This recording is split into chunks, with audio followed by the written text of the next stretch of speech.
আসসালামু আলাইকুম প্রিয় শিক্ষার্থী বন্ধুরা, আজ আমি তোমাদেরকে পঞ্চম শ্রেণী গণিত বইয়ের 131 পেজ থেকে 4 নংয়ের যে অঙ্কটি দেখতে পাচ্ছ, 4 নংয়ের যে অঙ্কটি দেখতে পাচ্ছ, এই অঙ্কটির সমাধান তোমরা কিভাবে খুব সহজেই করতে পারো সেটি আজ তোমাদেরকে দেখিয়ে দিব। তোমরা মনোযোগ সহকারে সম্পূর্ণ ভিডিওটি দেখতে থাকো। 4 নংয়ে যা বলা হয়েছে, একটি আয়তকার পার্ক রয়েছে যার প্রস্থ হলো 50 মি এবং এর ক্ষেত্রফল 4250 বর্গ মি, তাই না? পার্কটির দৈর্ঘ্য কত মিটার?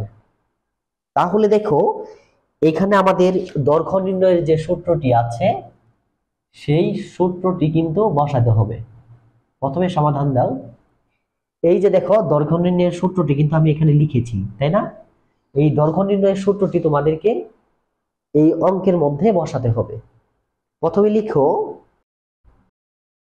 দেওয়া আছে কি লিখবো আমরা? আয়তাকার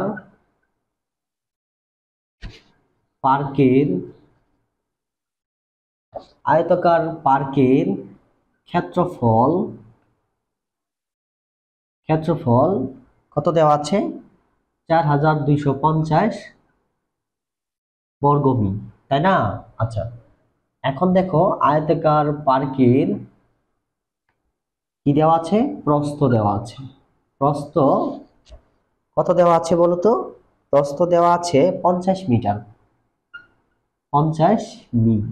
ওকে, আচ্ছা, তাহলে দেখো, এই যে এটার দৈর্ঘ্য যদি আমরা বের করতে চাই, তাহলে আমাদের, আমি আগেই বলেছি, এই যে দৈর্ঘ্য নির্ণয়ের যে সূত্রটি আছে না, এই সূত্রটি আমাদের বসাতে হবে।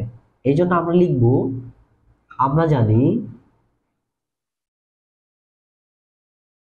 জানি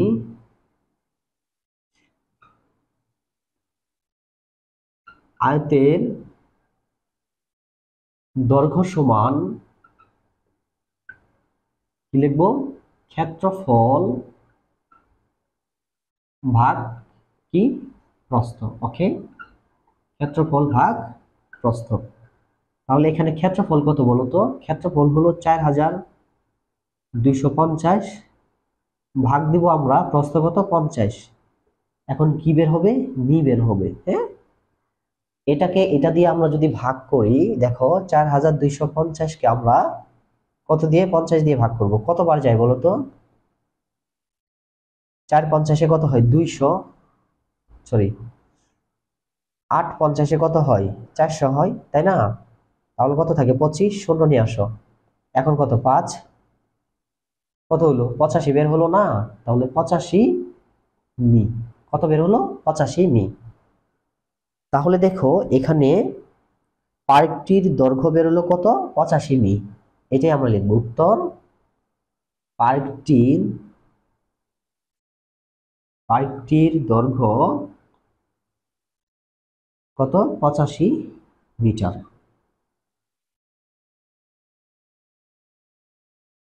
তো প্রিয় শিক্ষার্থী বন্ধুরা, আশা করি তোমরা 131 পেজের যে 4 নং অঙ্কটি আছে, এই অঙ্কটির সমাধান তোমরা বুঝতে পেরেছো।